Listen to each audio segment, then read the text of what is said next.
keep getting me killed. I thought you had my back. I know what you're thinking. Star Trek, a thinking man's franchise. A franchise full of deep philosophical and moral questions where tough decisions need to be made. Because as we know, were I to invoke logic, logic clearly dictates that the needs of the many outweigh the needs of the few.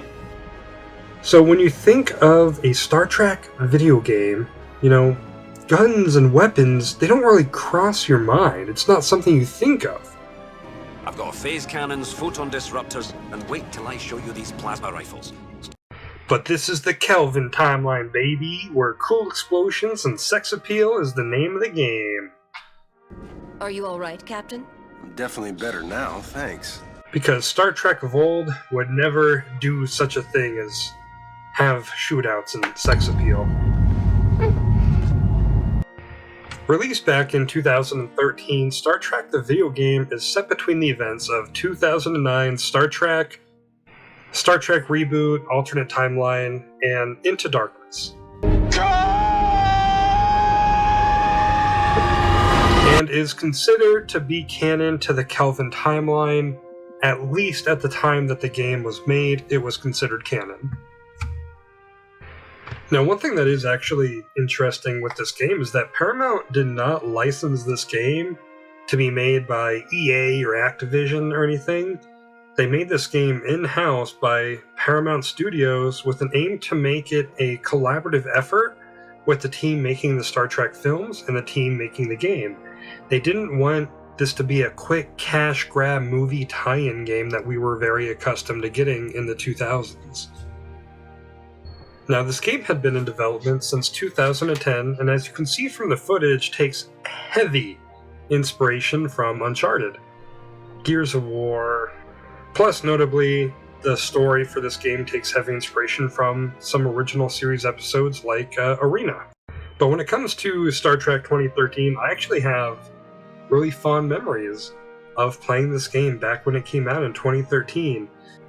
And me and my buddy playing co-op was a good time, and this was kind of back in that great co-op era games like Resident Evil 5 and Resident Evil 6. But this game was not received well at all, and at best it got mediocre reviews, but most were negative. Take this quote from IGN. "It's so mind-numbingly simple and repetitive and or frustrating, it made me eager to get back to just being bored." High praise indeed. This game was put in many of the worst games of the year lists back in 2013 and appears on the bottom of most Star Trek game ranking lists. But is the game really that bad to be considered one of the worst Star Trek games of all time? One of the worst movie tie-in games of all time? Let's talk about it. And if you want to take pity on my soul, maybe subscribe, since I paid way too much money to get a Steam key to play this game again. Not again.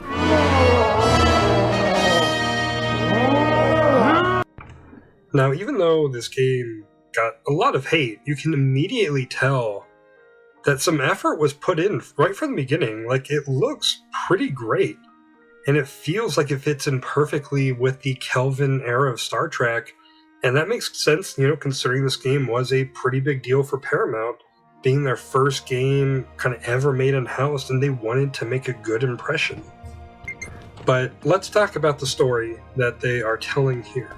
I must request permission to join you, Captain. Spock, are you sure that's within protocol? I mean, maybe we should just send Scotty and some recruits. Long story short, the Gorn make their Star Trek return here for the first time since Star Trek Enterprise. And they have a completely different design here from the original series, but it's actually kind of explained in-game why there's so many different types of Gorn. But we do have a fight with a Gorn that is very reminiscent of the original series episode, Arena, which was fantastic.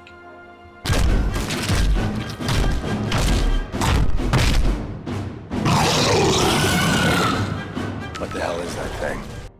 But if I'm being 100% honest here, while the story on paper sounds interesting, I just didn't feel much of a connection with what was going on. We meet some new characters, importantly like Tomar, but I didn't really care about her or anyone that we met on this adventure. You know, I kind of like the idea of the story being this Helios device that will help terraform New Vulcan quicker, but the Gorn take it.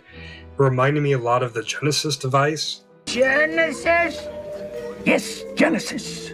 How can you be deaf with ears like that? One thing that was really neat is the cast. Pretty much everyone from the movie is here. Chris Pine as Kirk, Zachary Quino as Spock. Everyone else seems to be here as well, giving this game a real extra layer of authenticity in my eyes, that this is like an official Star Trek product with the cast you know and love. Well, maybe love. I know a lot of people don't like the Kelvin timeline, but the fact that it's not some random guy voicing Kirk, I think that helps a lot. How to operate the device. Yeah, end of the worlds as we know it. Got it. Let's stop him. Now, getting into the gameplay, you might be looking at this footage and think to yourself, wow, this looks like your standard third-person shooter from the Xbox 360 PS3 era. And if you think that, well, you would be pretty much correct. That's pretty much what this is.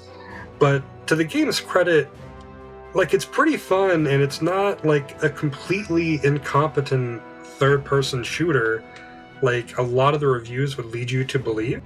I mean, yeah, it's not going to blow you away. It's not the next Gears of War. It's not completely changing the third-person genre of shooter. But the shooting feels really good and responsive, and you do have a good variety of weapons. Now, I'm a Starfleet purist. Keep those nasty Gorn weapons away from me. I'm using what Starfleet, issued me. That's it. Don't want to touch those Gorn weapons unless I absolutely have to. Now, as much as I'm sure we all love shooting Gorn, between all of the shootouts, there are some other activities, like these super fun mini games. Take a look at this.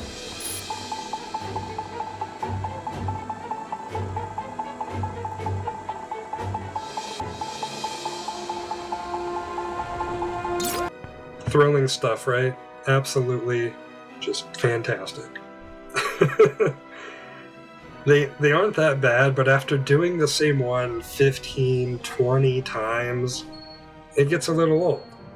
But the game does actually have some interesting puzzles, like there's this one where you and your co-op partner kind of need to use these transporting platforms and guns to kind of make your way through a level. And it's an interesting idea, but it's kind of just done in like the most basic point weapon at player, point weapon at platform, boom, they go there. It's not super deep, it's just sort of like an idea that's thrown in there. And it's interesting, but you kind of wish that there was more to it.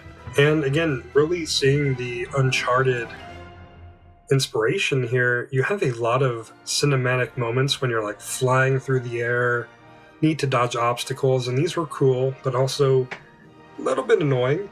And there was this one time where the game just kept failing because Spock kept dying immediately at one of these sections, and I thought the game was just broken.